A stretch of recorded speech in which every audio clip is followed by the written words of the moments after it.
আমরা বেঁচে থাকতে হবে না, জোরে কোন ঠিক কিনা? এজন্য কোরআনের বিরুদ্ধে যারা কথা বলে, ইসলামের বিরুদ্ধে যারা কথা বলে, বিশ্বনবীর সম্মানের বিরুদ্ধে যারা আঘাত দিয়ে কথা বলতে চায়, এদের ব্যাপারে কোনো কম্প্রোমাইজ চলবে না। আল্লাহ আমাদেরকে সহিহ সমঝ দান করুক, আমরা পড়ি আমিন। এজন্য রব্বুল আলামিন বলেন, কিতাবটা এত দামি কিতাব, এই কিতাবের দিকে নজর দিলে সব দেয় কে? এই কিতাব এমন কিতাব, এই কিতাব পড়লে সওয়াব, এই কিতাব ধরলে সওয়াব, এই কিতাব শুনলে সওয়াব, এই কিতাবের জন্য মরলেও সওয়াব। এই কিতাব যদি আপনি পড়েন প্রতি অক্ষরে 10টা করে নেকি আমলনামায় দিবে কে? এই কিতাবের আয়াতগুলো যদি পড়েন প্রতি আয়াত পড়ার কারণে জান্নাতে আপনার বিল্ডিং কে এক এক তলা করে উঁচু করে দিবে কে? এজন্য বিশ্বনবী বললেন, মান করা হারফান মিন কিতাবিল্লাহি ফালাহু হাসানা, যে ব্যক্তি আল্লাহর কিতাবের একটা অক্ষর তেলাওয়াত করলো তার আমলনামায় সওয়াব দেয়া হয়। ওয়াল হাসানাতু বিআশরি আমসালিহা, একটা অক্ষর পড়লে আমলনামায় 10টা সওয়াব দেয়া হয়। আবার কিয়ামতের দিন আল্লাহ বলবেন, ইকরা ওয়ারতাকি ওয়ারাতিল কামা কুনতা তুরাতিলু ফিদ দুনিয়া ফাইন্না মানজিলাতাকা ফি আখিরি আয়াতিন তাকরাউহা। কোরআনের তেলাওয়াত কর, এক একটা আয়াত তেলাওয়াত করবি, জান্নাতের মধ্যে তোর বিল্ডিংটারে এক এক তলা করে উঁচা করে দিবে কে? কি দামি কিতাব, খুশি না বেজার? এই কিতাব পড়লে সব, এই কিতাব ধরলে সব। তবে ধরার আগে ওযুর দরকার আছে না নাই? লা ইয়ামাসসুহু ইল্লাল মুতাহহারুন, ডোন্ট টাচ মি উইদাউট অ্যাবলুশন। কি পাওয়ারফুল কিতাব! ধরতে গেলেই কোরআন বলবে ডোন্ট টাচ মি উইদাউট অ্যাবলুশন, ওযু ছাড়া আমার গায়ে স্পর্শ করা যাবে না। এই কিতাব পড়লে সব, এই কিতাব ধরলে সওয়াব, এই কিতাব শুনলেও সওয়াব আছে না নাই? রবীন্দ্রনাথের সঙ্গীত শুনলে সওয়াব আছে না নাই? কাজী নজরুলের গান শুনলে সওয়াব আছে না নাই? লালন গীতি শুনলে, মরবি গান শুনলে, বাউলা গান শুনলে, বারি সিদ্দিকের গান শুনলে, আমি একটা জিন্দা লাশ, কাটিস না রে জংলারে বাস, আমার লাইগা 3.5 হাত কবর খুঁড়িস না, আমি পীড়িতের নলে পোড়া, মরার পরে আমায় পুরিস না। কয় সব হইছে? আর বিশ্বাস করে গাইলে ঈমানটাও যাবে, ঠিক কি না? প্রথম লাইনে বলে আমারে কবর দিস না, দ্বিতীয় লাইনে বলে আমারে আগুনে পুরিস না। মুসলমানকে শ্মশানে নিয়ে পুরানো হয় নাকি মুসলমানকে কবর দেয়া হয়? এই জন্য যেই এক গানের মধ্যে দুই ধর্মের কথা আছে, ওই গানও মুসলমানেরা গাইতে পারবে। মুসলমানেরা গান গাইবে কোরআনের গান, মুসলমানেরা গান গাইবে বিশ্বনবীর জন্য গান, মুসলমানেরা গান গাইবে সালাতের জন্য গান, ঠিক কি না? সালাত কায়েম করো, সালাত কায়েম করো, হবে সম্মানী তুমি, হবে জান্নাতি তুমি, হবে সম্মানী তুমি, হবে জান্নাতি তুমি, দিবে কাল হাসরে শীতল ছায়া আরশে আজিম, রাব্বিয়াল আলা রাব্বিয়াল আযীম। পড়েন আল্লাহু আকবার। এজন্য এই কিতাবের মতো দামি কোন কিতাব আল্লাহর এই জমিনের ভিতরে। এই কিতাব পড়লে সওয়াব হয়, এই কিতাব ধরলে সওয়াব হয়, এই কিতাব শুনলেও সওয়াব আছে না নাই? ওয়া ইযা কুরিআল কুরআনু ফাসতামিউ লাহু ওয়া আনসিতু লাআল্লাকুম তুরহামুন। এই কিতাব তুমি পড়তে জানো না, ভালো কথা, বসে আছো, আরেকজন যদি তেলাওয়াত করে কানটা খরগোশের মতো লাগিয়ে শোনো, রহমত নাজিল করবে কে? তার মানে পড়লেও সওয়াব, ধরলেও সওয়াব, শুনলেও সওয়াব, মানলেও সওয়াব আছে না নাই? কিছু কিছু মানবো, কিছু কিছু মানবো না, এরকম নাকি 114টার সবটাই মানবেন? অনেকে আছে যে আমার জন্য যেটা সুবিধাজনক ওইটা মানবো, আমার জন্য যেটা ঝামেলা করে ওইটা মানবো না। 114টা সূরার আপনি বলেন আমি 113টা মানবো, শুধু একটা মানবো না। আপনি মুমিন না কাফের?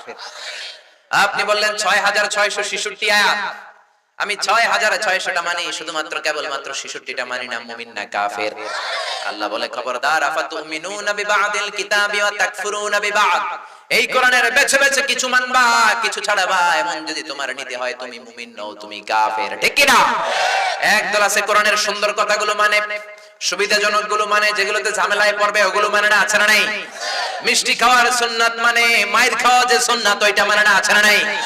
সুন্নাত নয় শুধু সুমধুর আলাপ, আর সুন্নাত হলো হুঙ্কার গর্জন, ঠিক কি না? সুন্নাত নয় শুধু পাগড়ি মাথায় দেয়া, আর সুন্নাত হলো অন্যায় বাধা দেয়া। সুন্নাত শুধু নয় মেষ চড়াতে যাওয়া, আর সুন্নাত হলো রাষ্ট্রনায়ক হওয়া। মোহাব্বতে তার সুদিনের সাথী তুমি, দুর্দিনেও তার পাশে থাকো কি? আরো কিছু সুন্নাত আছে তুমি জানো কি? জানলেও জীবনে কখনো তা মানো কি? সুন্নাত নয় শুধু দাওয়াতের মেহমান, খালি মেহমানদারি করবেন আর দাওয়াত খাবেন নাকি? সুন্নাত নয় শুধু খাওয়া শেষে মধুপান, মিলাদের পর গরম গরম জিলাপি সুন্নাত হয়ে গেছে। আরো কিছু সুন্নাত আছে তুমি জানো কি? জানলেও জীবনে কখনো তা মানো কি? আল্লাহু আকবার। এজন্য কিতাব পড়লে সওয়াব, ধরলে সওয়াব, শুনলে সওয়াব, মানলেও সওয়াব আছে না নাই? তবে মানলে বেছে বেছে মানা যাবে না, পুরোটা মানতে হবে, ঠিক কি না? আবার এই কিতাবের জন্য মরলেও সওয়াব আছে না নাই? এই কিতাবের আন্দোলন করতে যে যারা দেহের তাজা রক্ত বিলিয়ে দিল তাদেরকে শহীদ করে দাঁড় করাবে কে? ওয়ালা তাকুলু লিমান ইউকতালু ফি সাবিলিল্লাহি আমওয়াত বাল আহইয়াউ ওয়ালাকিন লা তাশউরুন। আল্লাহর রাস্তায় যারা জীবন দিল, আল্লাহর রাস্তায় যারা রক্ত দিল কোরআনের আইন বাস্তবায়নের জন্য, খবরদার ওদেরকে মৃত বলো না। কিয়ামতের দিন ওদেরকে শহীদদের কাতারে দাঁড় করায়া দিবে কে? এজন্য কোরআনের জন্য রক্ত ঢালতে রাজি আছি না নাই? কোরআনের জন্য জীবন দিতে রাজি আছি না নাই? অর্থ ব্যয় করতে রাজি আছি না নাই? জেল খাটতে রাজি আছি না নাই? সবকিছু মানতে রাজি আছি না নাই? আছেন আছেন আছেন আছেন? আল্লাহ কবুল করুক, চিল্লায়া পড়েন আমিন। এরপর আল্লাহ বললেন, গোলাম এই কিতাবটা পড়বা, কিন্তু পড়ারও একটা নিয়ম দিলাম। যেমন মন চায় তেমন পড়া যাবে না, পড়ার আগে ওযু করার দরকার আছে না নাই? আবার তেলাওয়াত করার আগে আল্লাহর কাছে শয়তান থেকে পানাহ চাওয়ার দরকার আছে না নাই? ফাইদা ক্বারাআতাল কুরআনা ফাসতাইয বিল্লাহি মিনাশ শাইতানির রাজীম। কোরআন পড়ার আগে আল্লাহর কাছে পানাহ চাইবেন শয়তান থেকে, ঠিক কি না? পড়েন আউযু বিল্লাহি মিনাশ শাইতানির রাজীম বিসমিল্লাহির রহমানির রহিম। সুবহানাল্লাহ। ওযু করতে হয়, শয়তান থেকে পানাহ চাইতে হয়, আল্লাহর নামে শুরু করতে হয়, তারপরে তারতিল আর তাজবিদের সাথে পড়তে হয়। কার কথা? ওয়ারাত্তিলিল কুরআনা তারতিলা। যেমন মনে চায় পড়া যাবে না, অশুদ্ধ করে কোরআন তেলাওয়াত করা যাবে না, তারতিলের সাথে পড়ার দরকার আছে না নাই? গুনগুন করে সুর দিয়ে কোরআন পড়ার দরকার আছে না নাই? বিশ্বনবী বলেছেন, মান লাম ইয়াতাগান্না বিল কুরআন ফালাইসা মিন্না। যে গুনগুন করে সুর করে কোরআন পড়ে না, ও আমার উম্মত হতে পারে না। এজন্য সুর করে পড়বেন। অনেকে বলে, হুজুর আমার সুর নাই। আপনার যেটা আছে ওইটাই সুর, ঠিক কি না? বাথরুমের ভিতরে ঢুকলে বোঝা যায় কত সুর আছে মানুষের গলায়, কাপড় কাচতে গেলে বোঝা যায় কত সুর। সবাই তখন শিল্পী হয়ে যায়। যতটুকু সুর আল্লাহ দিয়েছে ওই সুরটারে কাজে লাগিয়ে কোরআন আপনি পড়বেন। আরব বিশ্বের শায়েখরা যেই সুরে পড়ে ওই সুরে পড়লে কবুল করে নিবে কে? শাইখ আব্দুর রহমান আস-সুদাইসি সুরে পড়েন, চমৎকার মিষ্টি সুর পছন্দ। মিশারি রাশিদ আল আফাসের সুরে পড়েন, আইয়ুব বিন ইউসুফের সুরে পড়েন, শাইখ শুরাইবের সুরে পড়েন, কবুল করে নিবে কে? এজন্য বিশ্বনবী বললেন, ইকরাউল কুরআনা বিলুহুনিল আরাবি ওয়া আসওয়াতিহা। আরবদের লাহানে কোরআন পড়বা, আরবদের স্টাইলে কোরআন পড়বা, আরবদের সুরে কোরআন পড়বা। নিজের মন গড়া সুরে কোরআন পড়া যাবে? এজন্য আল্লাহ বললেন, ওয়ারাত্তিলিল কুরআনা তারতিলা। তারতিলের সাথে তাজবিদের সাথে পড়ো, কবুল করবে কে? কিন্তু আমাদের রমজান মাসে তারাবির বেহাল দশা আছে না নাই? কই যায় তারতিল, কই যায় তাহসিন, কই যায় তাজবিদ? হাফেজ সাহেবও জানে না, মুসল্লিও জানে না। কোথায় গেল আমার ইউসুফ নবীর কাহিনী? কোথায় আযাবের আয়াত, কোথায় জান্নাতের আয়াত? কিচ্ছু টের পাওয়া যায় না। জাপানের রেলগাড়িও ফেল, ঠিক কি না? বিশ্বনবী বলেন, রুব্বা কারিন লিল কুরআন ওয়াল কুরআন ইয়ালআনহু। এমন কোরআনের কিছু কারি আছে, হাফেজ সাহেব আছে, কোরআন পড়লে সওয়াবের বিপরীতে তার উপর গুনাহ হয়, তার উপর আল্লাহ লানত পড়ে, ঠিক কি না? শাইখ আব্দুর রহমান আস-সুদাইস যখন আযাবের আয়াতগুলো পড়েন হেরেম শরীফে, আল্লাহু আকবার, যাদের নসিবে হয়েছে ওনার পিছনে নামাজ পড়া, আযাবের আয়াতগুলো আসলে একটা চিৎকার দিয়ে থেমে যায়। 1-2 মিনিট সময় দেয়, কান্নার সময় নিজেও কাঁদে, মুসল্লিরাও কাঁদে, ঠিক কি না?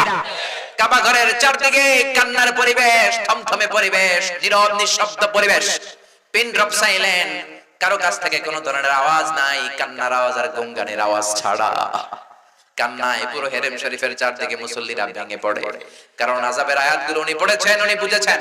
আবার জান্নাতের আয়াতগুলো এমন সাবলীল কণ্ঠে পড়ে মানুষের অন্তরগুলোরে আরামদায়ক করে দেয় কে? আর আমাদের সালাতুত তারাবিতে 20 রাকাত তারাবি হয়। কখন আযাবের আয়াত গেল, কখন জান্নাতের আয়াত গেল, হাফেজ সাহেব বোঝে না, আমরাও। এজন্য তাজবিদের সাথে তাহসিনের সাথে কোরআন পড়ার দরকার আছে না নাই? আস্তে আস্তে পড়বেন, তারতিলের সাথে পড়বেন, গলায় যতটুকু সুর আছে ততটুকু পড়বেন। তারাবির সালাত তো সুন্নাত, নফল। কে বলছে আপনি না পারলে 20 রাকাত পড়তে? আপনি পারলে 40 রাকাত পড়বেন, না পারলে 18 রাকাত পড়েন, না পারলে 10 রাকাত পড়েন, 8 রাকাত পড়েন, 4 রাকাত পড়েন, কিন্তু যতটুকু পড়বেন ততটুকু আস্তে আস্তে পড়ার দরকার আছে না নাই? তাজবিদের সাথে তাহসিনের সাথে পড়ার দরকার আছে না নাই? তারাবির নামাজ আর তাড়াতাড়ি পড়বেন, কথা বলেন, তাড়াতাড়ি পড়বেন।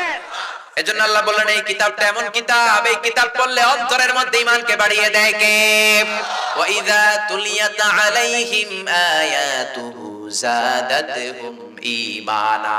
পৃথিবীর এমন কোন কিতাব আছে নাকি যেই কিতাব পড়লে আপনার ঈমান বেড়ে যাবে? একমাত্র একটাই কিতাব, কি নাম? সবাই বলবেন কি নাম? আবার আল্লাহ বললেন এই কোরআনে আমি শিফা দিয়েছি।